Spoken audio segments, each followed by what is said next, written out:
My name is Jack Brdovec. I'm a researcher at FIU, and I'm about to graduate with my PhD from the Department of Global and Sociocultural Studies. I want to thank each and every one of you for coming to this event, for taking the time to listen to these compelling narratives, or rather to watch them. We're so thrilled to be able to share with you two galleries of photos that critically reveal how two groups of vulnerable people have experienced the COVID-19 global pandemic.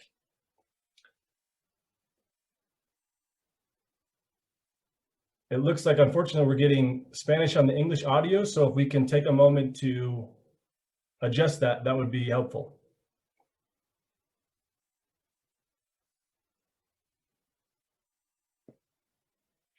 Interpreters, have we figured that out?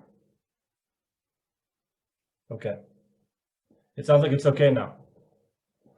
So over the past 6 months, two teams of FIU researchers have facilitated PhotoVoice workshops, which I'll explain in just a moment, with first members of a Spanish-speaking support group for people living with HIV/AIDS and who are clients or members of Pridelines, which is a grassroots nonprofit organization that supports the LGBTQ community and their allies. The other group are members of the art therapy program at Camillus House, one of Miami's most prominent homeless shelters. This was such a wonderful project because it gave the microphone, or should I say the camera, to two groups of people who are often overlooked and allowed them to share their own experiences with something that was affecting everyone across the world. These two projects grew out of the Greetings COVIDians participatory photography project, which combined visual engagement and critical reflection to explore how people and places have been affected by the COVID-19 pandemic. A primary objective of that project was to provide an outlet for public dialogue and participation on the personal and communal experiences with COVID-19 and its aftermath. We created an online platform for people to upload photos and captions of what they found interesting or important to document the changes taking place around them. Specifically, we asked a broad group of people, that is anyone and everyone, to submit photos and captions to document ongoing changes to lived social experiences as brought about by different effects of the global pandemic. Some people used their photo submissions to celebrate essential workers. Others highlighted changes in traffic or the reduction of people in popular places across the world or in Miami, like South Beach.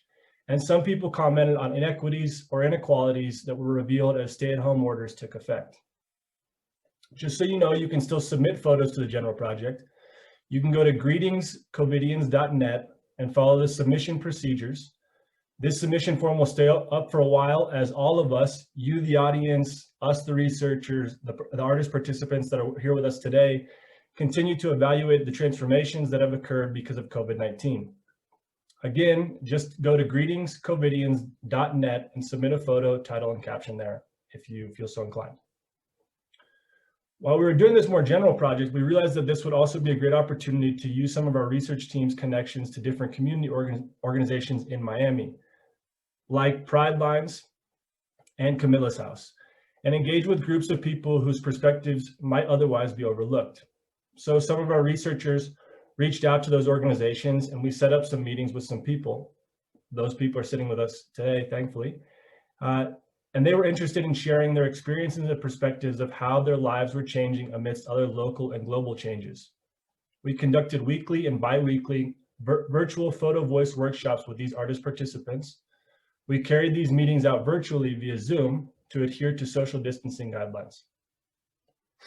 For those of you who are unfamiliar, PhotoVoice is a community-based participatory research methodology in which community members use photography, discussions, and captions to analyze their daily realities and advocate for public dialogue and social change. Our team of researchers engage with the artist participants in individualized group settings with each of the artist participant groups. Mark Padilla, Armando Matiz, and myself facilitated discussions with the Pridelines group on a weekly basis, covering an array of topics like photography basics, ethics of social science research, narrative construction, and conversations on the themes the artist participants wanted to cover with their photo and caption submissions. Matthew Marr, Natalia Marquez de Silva, and I carried out similar bi-weekly meetings with the Camillus House artist participants. Within each group, our objective was to create a final gallery of photos to attend to the experiences that each group of artist participants were encountering, and which visually revealed the different ways that the pandemic intersected with different vulnerabilities in Miami.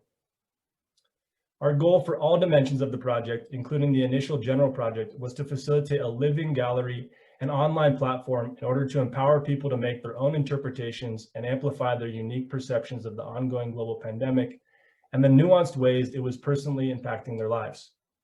Overall, we wanted to promote cathartic, critical reflection of collective as well as diverse experiences with COVID-19. So this particular event is a unique opportunity to bring together people who are experiencing two different, but nevertheless sometimes interconnected vulnerabilities. To our knowledge, this is the first time that two groups of PhotoVoice participants have been brought together to exchange their experiences with the PhotoVoice framework, and which highlights the synergy between two separated organizations as they fight for social justice surrounding a shared topic, in this case, COVID-19. Therefore, this event is so important, not just for PhotoVoice and not just for the separate galleries, but for different populations working together with social synergy against the pandemic. So with all that said, and before I turn it over to Natalia and Armando to introduce some photos from the galleries, I want to give a big thank you to the artist participants who were so brave in showing their individual perspectives. Without their courage, we wouldn't have these wonderful galleries to view and consider. I also want to thank the co-sponsors for the event, including Camillus House, Pridelines, the Department of Global and Sociocultural Studies at FIU, the Kimberly Green Latin American and Caribbean Center, another entity at FIU, REACH, the Research Network for Health and Society at FIU, as well as the Provost and Wilsonian Public Humanities Lab research grant we were awarded and which covered the cost of our research efforts. I also want to thank our research team, Mark Paella, Nelson Varas Diaz, Sheila Rodriguez Marera, Armando Matiz, Matthew Marr, Natalia Marquez da Silva, Raymond Awadzi, Kayla Williams, and Fada Yamini. Of course, again, I can't say it enough. Thank you to our artist participants. Without you, this work would never have been possible. And so everyone, including the artist participants, as well as the FIU departments and centers, have been an absolute delight to work with, and I'm honored to be able to participate in this important participatory research. So to give you an idea of what we're going to be covering in the event, Natalia and one of the artist participants, Gary Allen, will first present some of the photos from the Camillus House Gallery. Then Armando and two artist participants, Margarita Pardo and Hilda Rivera, will present some of the Pridelines photos. The last 20 minutes or so will be spent interacting with the artist participants during the Q&A session. So again, please add your questions to the Q&A box as your thoughts or questions arise. So with that, I'd like to turn it over to Natalia, and thank you all again for being here. Thank you, Jack. So let's start with the photos from Camillus House. So just a little background on homelessness before we get started. Homelessness in Miami decreased in the early 2000s due to an increase in permanent supportive housing, but it remains an issue because of the pressures of racial inequity and a shortage of affordable housing. And even though data is still ongoing, there's a wave of evictions. And so it is likely that the epidemic is causing an increase of homelessness in Miami. And as we're about to see, it has impacted many people's ways of life. As Jack mentioned, the PhotoVoice methodology is a great way to work with the community. Participants are able to take photos and speak about their experiences. One thing that we want to say is that we had to adapt this methodology. So due to COVID, we had a lot of online meetings. And so we still benefited from getting together. We just had to adapt it a little bit. Throughout this process, we identified 3 themes. So a lot of the photos spoke to many, many issues, but we identified these 3 commonalities, right? So the first one was policy changes. So how COVID-19 has made us reimagine space and place, particularly in shelter environments. Then pursuing emancipation, so intersections between COVID-19 and seeking justice, but also finding community. So even though a lot of negative things have come from COVID, people have been able to cope through creativity and volunteering. These are some of the photos that speak to policy changes, reimagining space and place. I see this picture as a simulation of being in quarantine. Looking out the window, I get a sense that everyone is hiding from COVID-19. People used to sit outside and have their windows open, but since the pandemic, they now stay inside. This area is now blocked by caution tape. I would wait 1 hour every morning just to get access to the free phone. This area is normally used to make important business calls, catch up on appointments, collect housing info, and talk to family and friends. It is shut down to residents and non-residents at Camillus House because of COVID-19.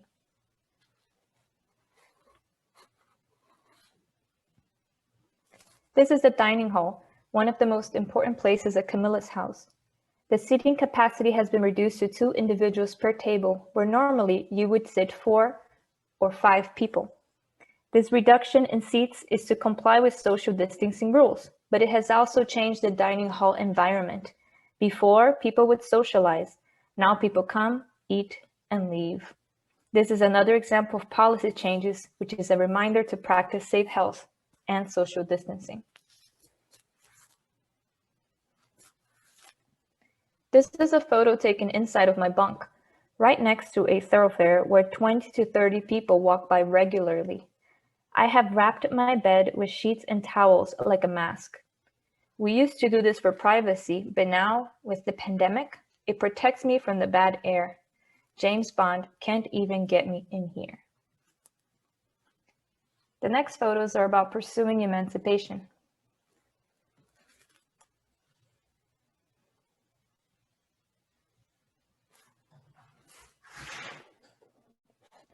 The courtyard at Camillus House is my place to be quiet and alone. I feel empowered and confident here.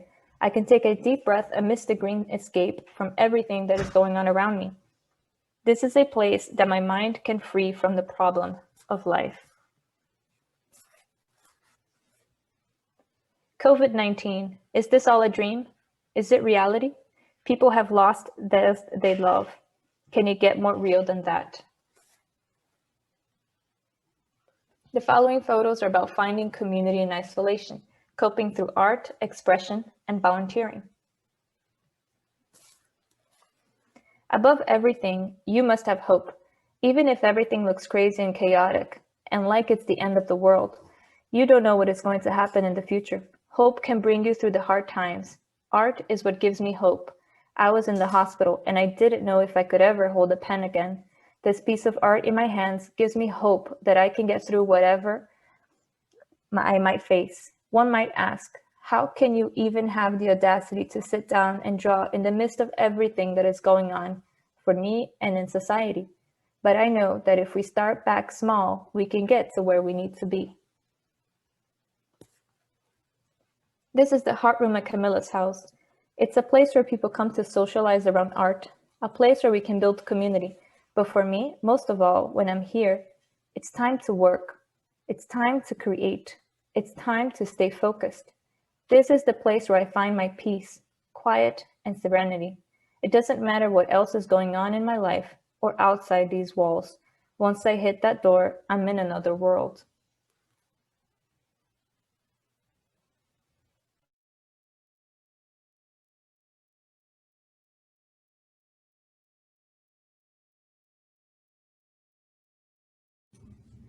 Do I do the poem now?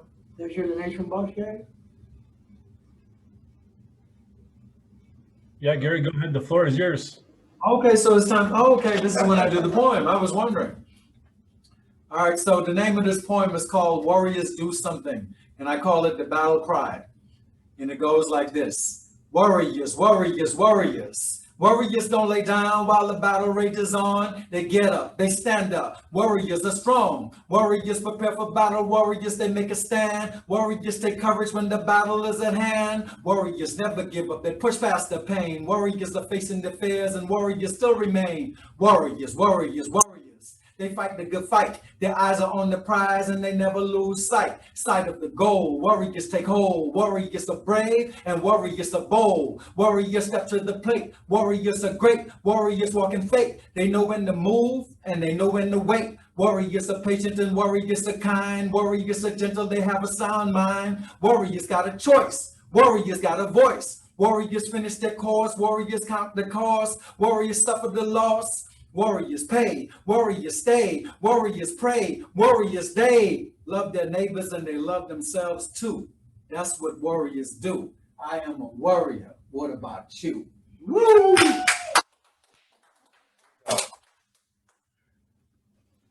Thank you. Hey.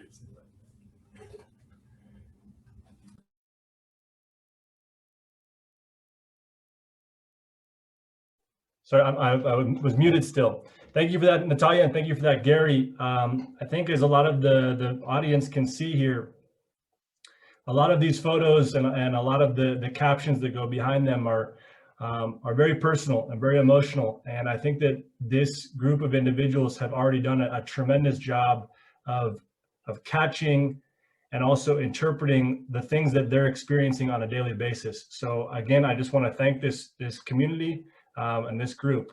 And with that, we'll hand it over to Armando and the Pridelines group.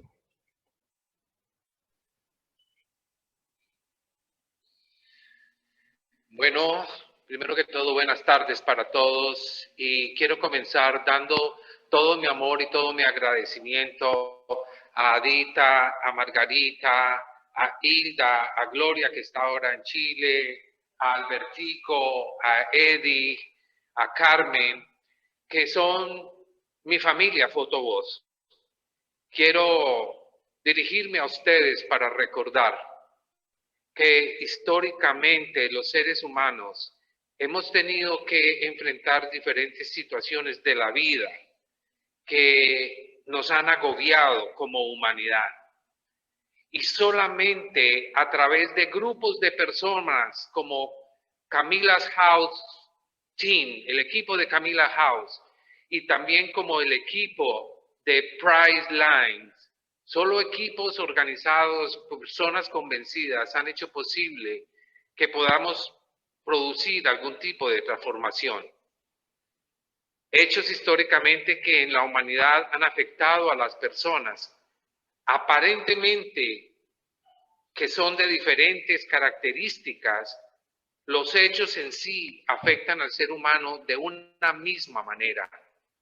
El ejemplo lo estamos viendo hoy en esta presentación. El COVID ha arrasado con las ilusiones de personas que viven sin hogar, de personas que están en la calle viviendo.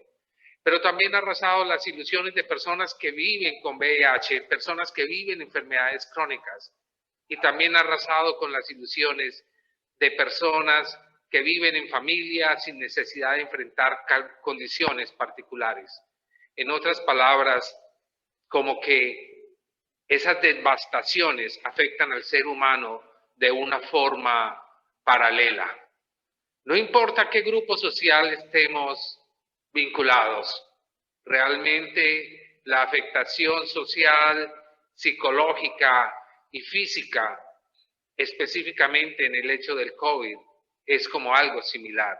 Y estos dos equipos de Pridelines y de Camillus House, sinergéticamente, un concepto de la salud pública que hago una invitación a retomar, están mostrando al mundo que a través de sus voces y a través de sus esfuerzos y a través del corazón de cada uno de ellos y cada uno de ustedes allá, esa voz en la salud pública se pone en alto para decir, aquí estamos dando estas soluciones, estamos dando estas alternativas. De tal manera que son ustedes, Camillus House, que son ustedes, mi familia Pridelines, el ejemplo que el mundo necesita, el ejemplo que los investigadores, que los educadores, que los padres, que los líderes necesitan. Ustedes se los están dando.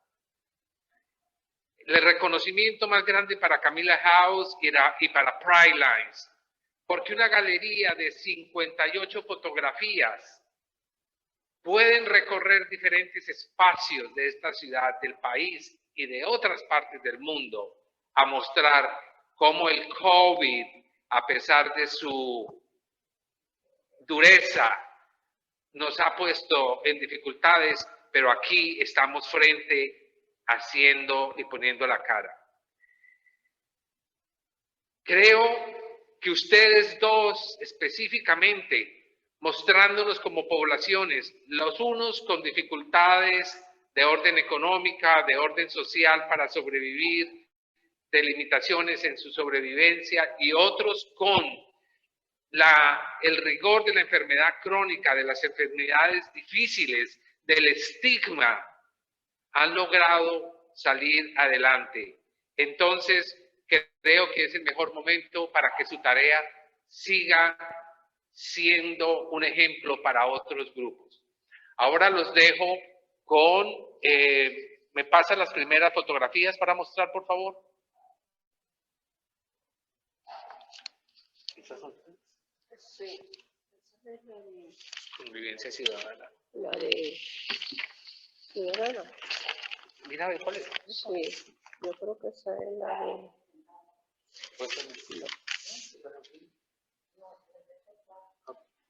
Convivencia ciudadana. Bueno, puedes comenzar. Esa foto es, el título es Convivencia ciudadana.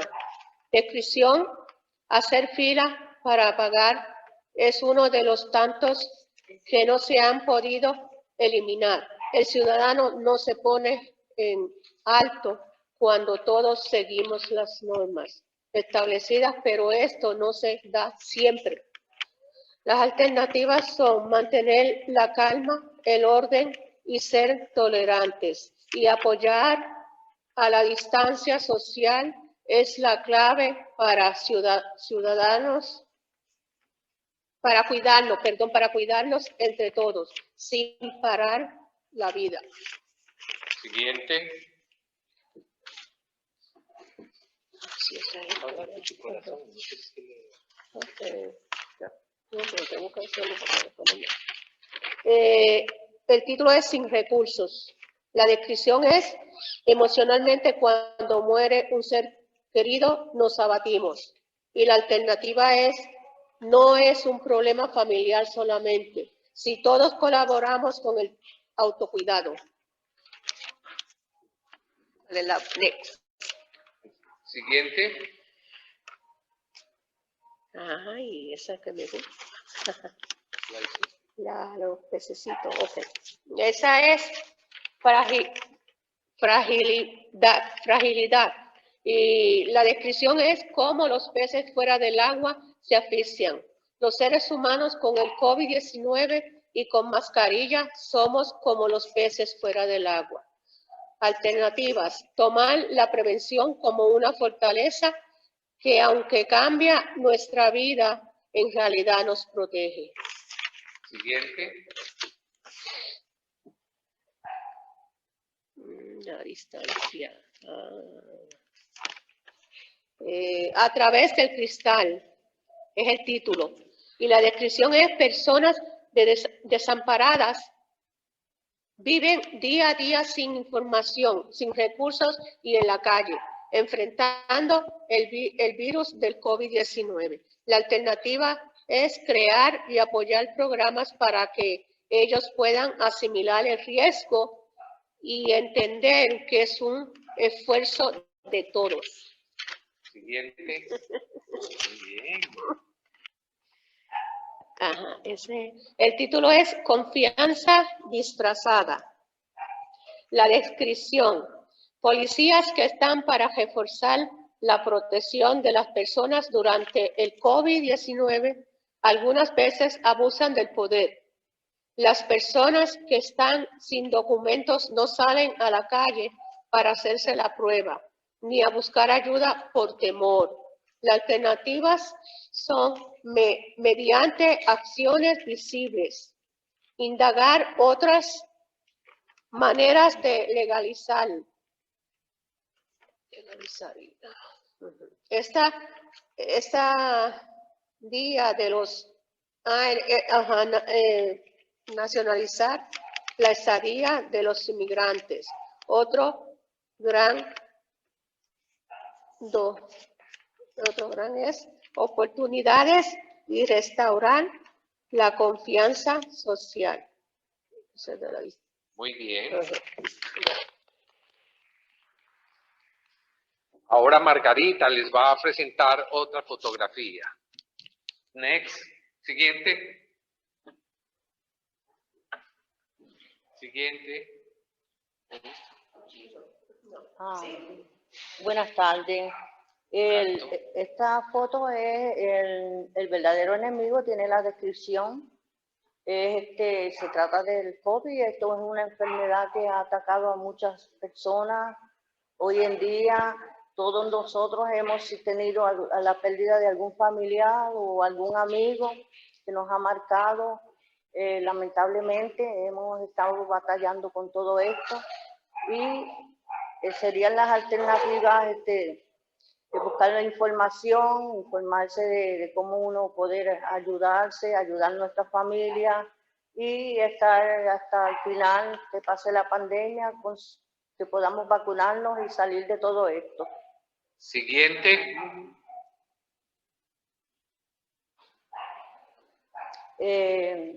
Estos son virus invisibles que podemos decir acerca del COVID que es algo que nosotros tenemos que protegernos, tratar de estar siempre buscando nuestra distancia con las demás personas, usar la mascarilla, seguir los medios de higiene, como lavarnos las manos con agua y jabón, siempre que podamos usar desinfectante de las manos también y estar siempre alerta y seguir con las alternativas que tendremos que seguirnos cuidando y cuidar nuestra familia, también informarnos de todos los avances nuevos que han salido y tratar de, pues, hasta que estemos bien de salud, vacunados todos.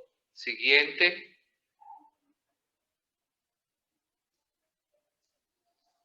Aquí tenemos unos héroes salvando vidas, que son nuestros doctores, nuestras enfermeras, que han hecho todo el máximo para poderlos ayudar. Y a pesar de que siempre hubo mucha desconfianza en el sistema, porque habían personas que estando enfermos se quedaban en la casa por miedo a cosas que no sabían que si les iba a pasar o tenían desconfianza en todo. Y lamentablemente se quedaban en sus casas y se ponían más graves, muchos perdieron la vida por eso. Y así también, sin darse cuenta, contagiaron muchos de sus familias también. Y pues por la ignorancia tenían muchos que estar pendientes a los noticieros e informarse mucho mejor. Siguiente.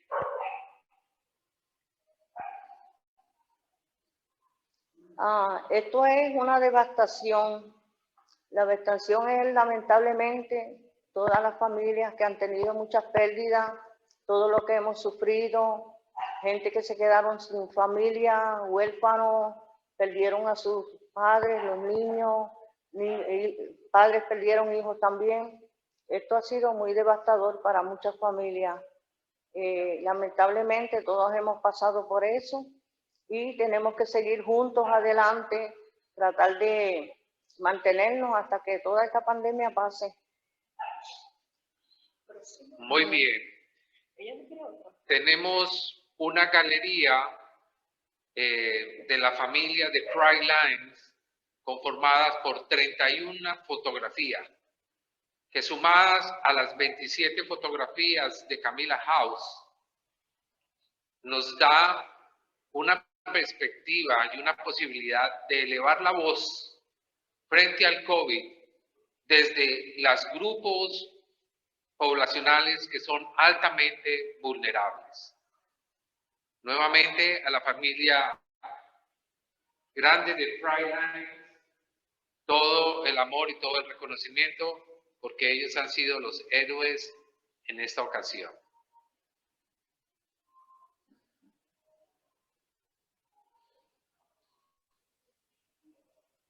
Thank you, Armando, and thank you to the Pridelines family. I think that's an important word that we use regularly in all of these meetings on both sides. It's the Camillus House family and it's the Pridelines family. And what we've been able to do, or what we've tried to do throughout both projects and throughout, the general project, is to just recognize that we have all experiences together, but that our different perspectives on this pandemic and our different perspectives on different epidemics that we may be facing outside of that pandemic, we need to have a shared but also a diverse interpretation of that in order to move forward and in order to vencer. I'm losing the word in English right now, but to thrive and to come out on the other side better than we were when we entered it. So now we're going to move over to some audience questions, and as people begin to populate their questions into the Q&A box, again located on the bottom of the screen, I'd like to just open up just a very general question to both sides, to Camillus House and to Pridelines. Can you please describe why it was important for you to participate in this project? You want to take it? You want to take it? Right.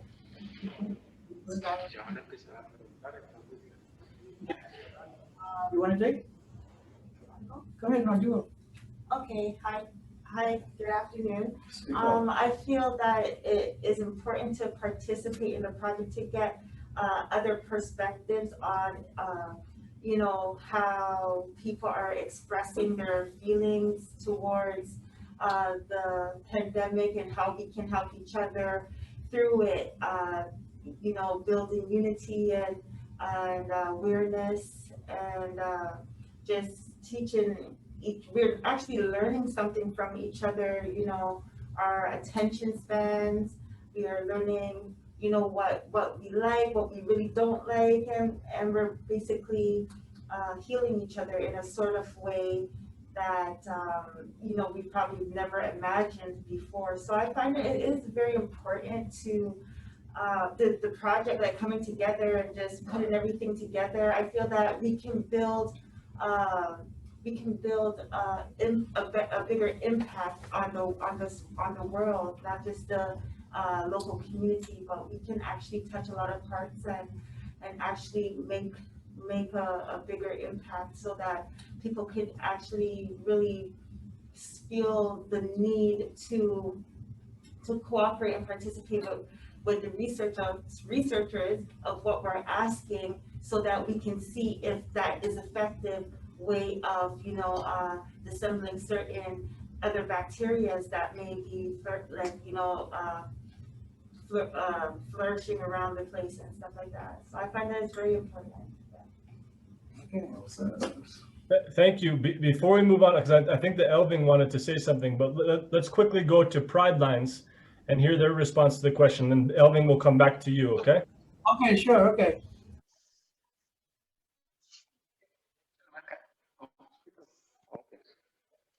Okay. Buenas tardes para mí. Buenas tardes para mí. Fue importante participar porque uniéndolos podemos combatir el COVID, podemos ayudar a muchas gentes que están sufriendo del COVID, que no están sufriendo. Fuimos una familia muy unida.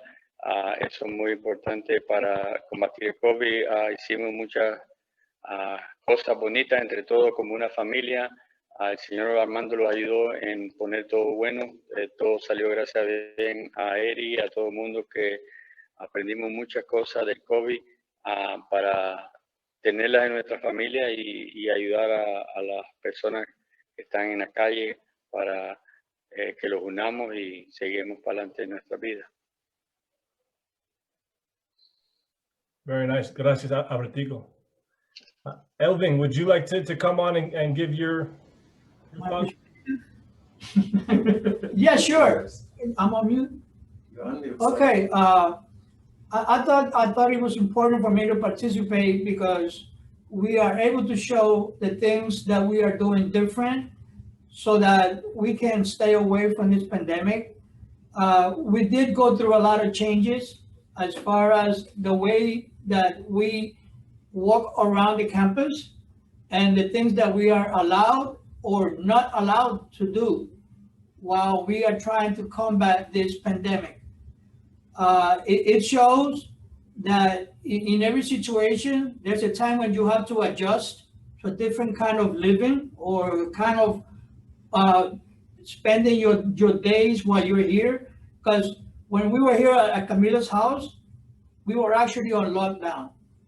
So they had to come up with different, I would say, ways to keep us safe while being in lockdown. because you got like 300 people here. And it's not easy having 300 people in one location and trying to keep them separate from each other, keeping a distance, you know, and being able to do the things that we do, because we here, you know, we all eat together.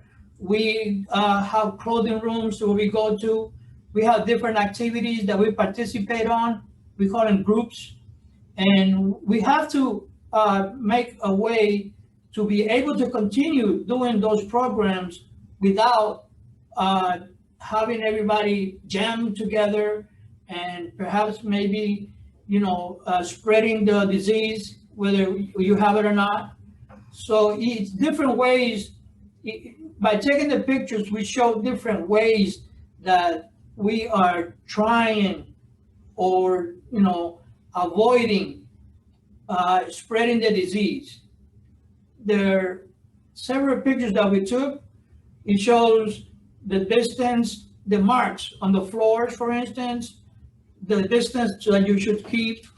It shows the way, like in the cafeteria, where we went from 4 people sitting on a table to 5 to only 2. It shows that we had a hands-free hand washing so that you don't have to touch anything and you don't get contaminated. So to me, I think it was very important to show that in pictures so that people get an idea of the adjustments that Camillus House had to make in order to keep everybody safe.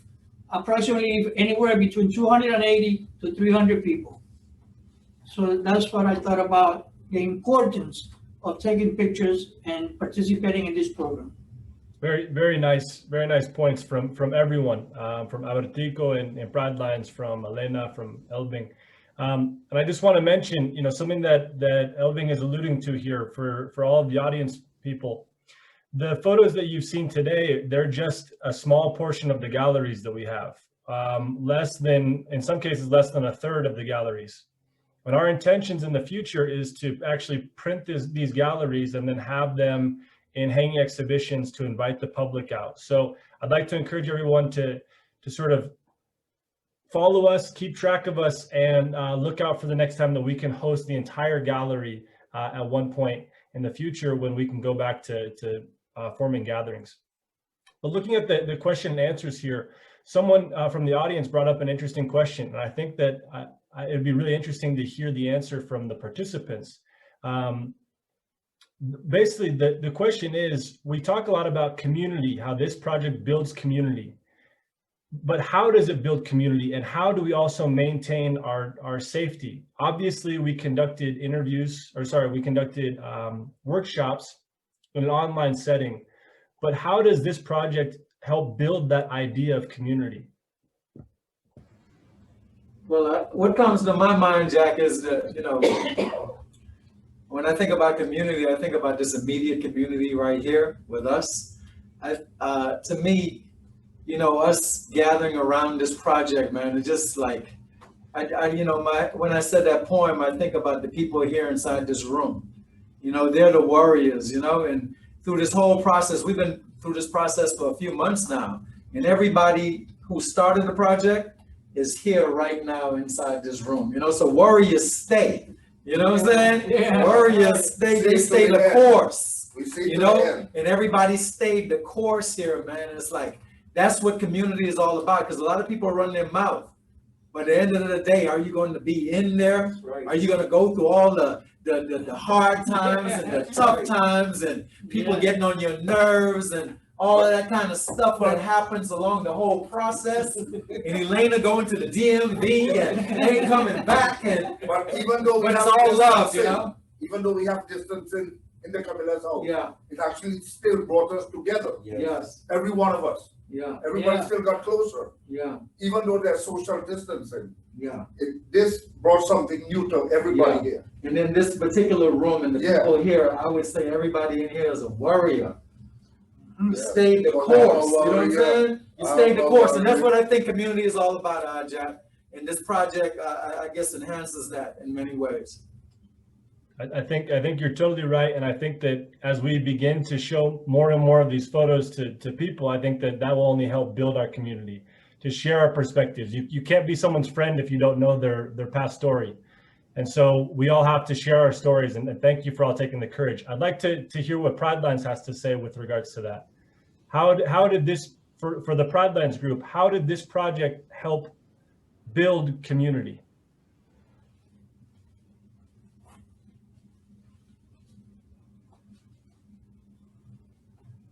Pridelines, if you're ready to share, please unmute. Sí. Hola, yo creo que para mí este proyecto ha sido bien importante, ya que he podido aprender bastante de esta condición del COVID, cómo uno cuidarse y sobre todo cómo cuidar a nuestros familiares, amigos. Y la verdad que ha sido bastante fuerte, un poco frustrante, estar en las casas, uno privarse de muchas cosas, los miedos, todo lo que uno ha pasado, porque estamos ante algo bien desconocido, pero que sabemos que está. Es bastante frustrante, pero a pesar de todo, pues hemos estado informados, y eso es lo importante, que uno esté informado para poderse cuidar, y al mismo tiempo, pues uno cuida a nuestros familiares. El estar alejado de nuestra familia también ha sido frustrante, que tú no puedas ir a casa de tu familia, de tu hermano, un pariente, de tu hijo y abrazarlo. Hace ya un año que estamos pasando por eso, pero al mismo tiempo pues estamos esperanzados en que ya podamos hacerlo pronto.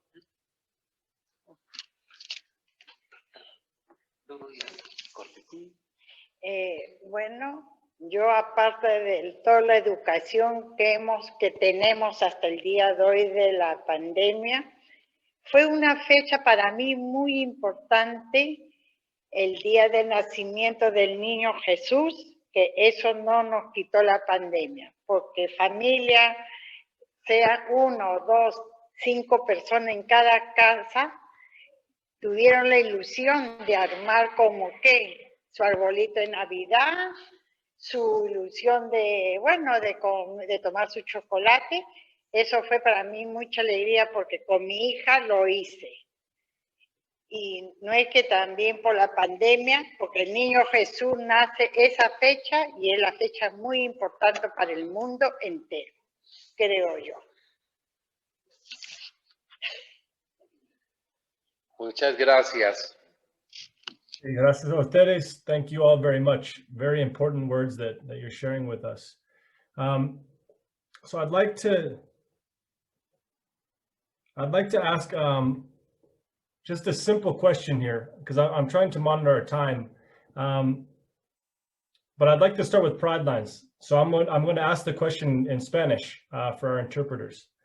Bueno, para ustedes allá en Pridelines, me gustaría saber cuál ustedes les gustó sobre la galería de fotos de Camillus House y qué ustedes pueden entender de sus fotos.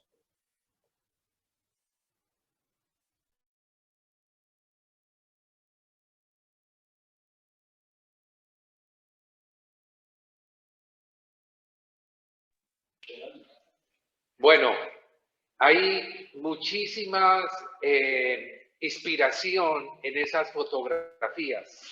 Yo quisiera tener una oportunidad para poder ver la galería completa, porque además de haber sido fotos muy artísticas, los mensajes que hay respecto a mirar la vida desde diferentes perspectivas, más allá de la ventana, o la característica del ser humano más alta, o una de las más altas, que es ser un guerrero genuino, como que invitan a conocer qué otras posibilidades de confrontación está presentando Camillus House. Pienso que la galería de ellos, junto con la nuestra, podría ser, como se dice en algunos países del Caribe, un palo en salud pública para mostrar otras formas que las personas piensan a veces que no existen. Y es como esa fortaleza que cada ser lleva consigo. Es como el virus. Como el virus del VIH, ¿verdad? Porque yo no tengo pena en decirlo. Yo hace 30 años que estoy positiva con el virus. Imagínate, entonces viene ahora este otro virus. Después la vacuna. Ahora mismo estoy pasando por un poco de problemas con la vacuna de Johnson & Johnson. Me la puse el viernes y tengo que esperar ahora como 13 días porque están dando coágulos. Entonces yo soy asmática y tengo una serie de problemas, tú sabes. Entonces, pero ahí estamos todavía luchando y vamos a salir hacia adelante de esto. Esta es una guerrera.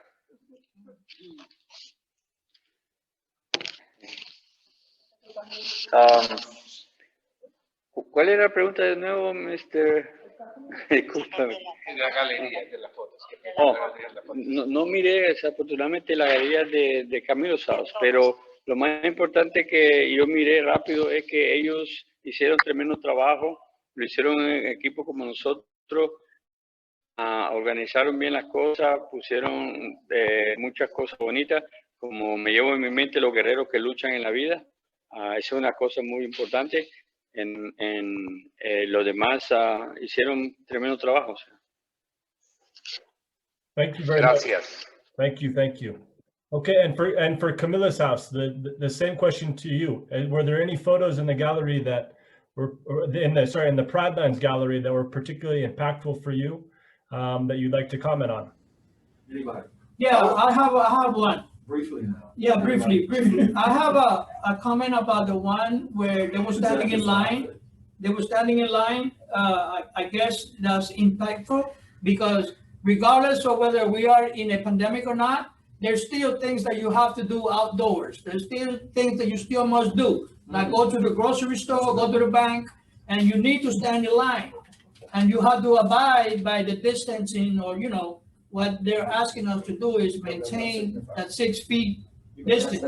So when that particular picture where they showed that they were all standing in line, that was a very impacting picture because it shows that regardless of the situation that we're in, we still have to do our daily life and go out and do what we need to do. Like I said, either in the grocery store or in the bank, you still have to stand in line and do what you have to do. Great response. Andy? Yeah, I would like to know what the two knives signify. The picture with the knives. Okay. Signify. Okay, let me ask very quickly over to Pridelines. Yeah. Si ustedes pueden explicar, this is for Pridelines. Si ustedes pueden explicar esa foto con los dos cuchillos y cuál era ¿qué significa esa foto?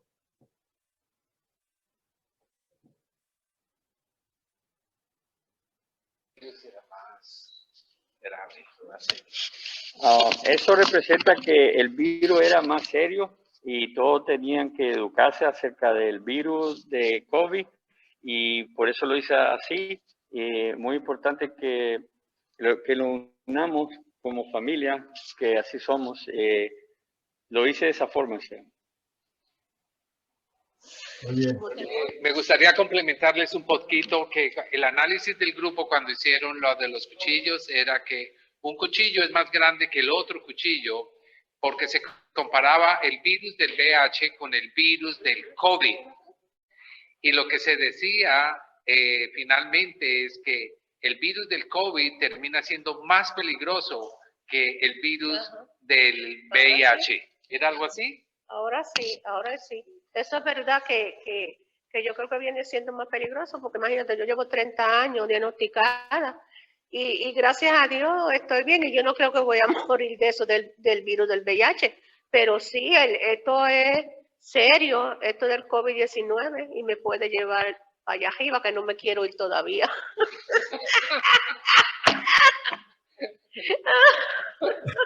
Thank you so much. And I love the sense of emotion that we have, whether it's happy, whether it's serious. It's all very powerful. So thank you, Hilda, for that response.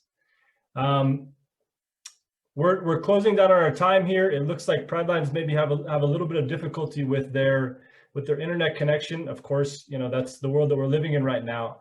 But I'd like to ask a question of Camillus House while Pridelines joins back on. And if Pridelines can hear me, this is also a question for them as well. It's a question for the audience, and I think that we'll finish with this question. So I'm curious as to know what both groups found as the most important thing walking away from this project and this pandemic. If you can please explain that to us briefly, and then I think we'll close with that one. So let me ask that again. I'm curious as to know what both groups found as the most important thing walking away from this project and this pandemic. Get them to keep the cameras. Oh, no, be serious, be serious. Okay. He's laughing, look. Okay, maybe anybody? Go for it, I'll go jump for in it. if Let nobody everybody wants do a to little say. tiny something. We learn to be safe. We learn to stay safe. Yo creo que, perdón, creo que para educar, parte de educar a las demás personas, parte del mundo entero, cómo es que uno se tiene que cuidar en este tiempo. Ahora y todavía hasta cuándo, sabe Dios cuándo. Gracias. Very good. Camillus House, did you have anything else to say? Go ahead. I just wanted to say that the pictures from the other side, the three pictures that stood out to me, the knife, the sick man in the bed, and the hospital, and to me, it's a message like, the first cut is the deepest cut. It takes just one conversation to strike that fire that can lead you to your last breath, to your deathbed. So what I take from this, walking away from this discussion, from what we've captivated, and from our collective, ability to learn what it is. We walked around and we've seen a lot of trash. The streets are dirty. Nobody's clean anymore. A lot of people were not clean. They were in a pandemic. They couldn't shower. They couldn't speak about it. Everybody was like in shock. So what I'm walking away with personally is learning this, as Barry said, how to stay safe. Yeah. To stay safe and just keeping your hands clean, keeping yourself clean. It helps. So that's what I'm walking away with. Just learning, other people's ways of life. Cleanliness, that's all I also learned that we have to get adapted to the new way of life, because this is something could be going on for a long time. No. And we don't know what's going to be coming next. No. I So think this is adapting with this here is a good way for the future. No. Like the constant washing of the hands, maybe you wear a mask, you don't know what's coming next. You don't know that. So it's a good way to learn for something or anything that's coming in the future. We learned something, we took something away from this. Wash your hands regularly, keep yourself clean. Same That's thing what like we you learned. said, yeah. That's what we So we learned. did learn that. Continue to do that. Mm-hmm. When the pandemic dies down, continue those trends. If it dies down. It will die down. God is a good God. I know, It I spoke to him last night, but It will die down. The fact is, with all of us coming together. You soon just started that. No, One question. That's what he wants, right? but this is all very, very important, because ultimately what I see here is that we're a family, and we've grown stronger as a community because we've been able to have these hard conversations with each other. And one thing that, just for the sake of time, I think that we need to wrap things up. But one thing that I want to point out is, there's a photo in the Camillus House gallery that really captivates me. I mean, all of the photos captivate me in different ways, but one in particular talks about hope. And I think that's something that we can all take away from this moving forward, is that we can have hope through our community. We can have hope through the family that we've built through these processes. So really here's the photo here. That's a good takeaway. Yeah. So to end on, I think we need to wrap things up just for the sake of time, but again, I want to thank obviously all of the audience for coming to share this with us. I think we had a wonderful turnout, but I need to just thank again the artist participants. Without your works, without your art, we wouldn't have these galleries to discuss and to really consider. So again, from the bottom of my heart, thank you all for the powerful work that you're doing. And I really look forward to the next time that we can all get together, hopefully in person, and continue to share in these galleries. So thank you to everyone who came. Thank you to all the artist participants. Thank you to all of the researchers, and continue to look out for more stuff coming out from us. So thank you. Thank you. All right, thank you. Oh, thank you. Warriors, warriors, warriors, warriors, warriors, warriors. There you go.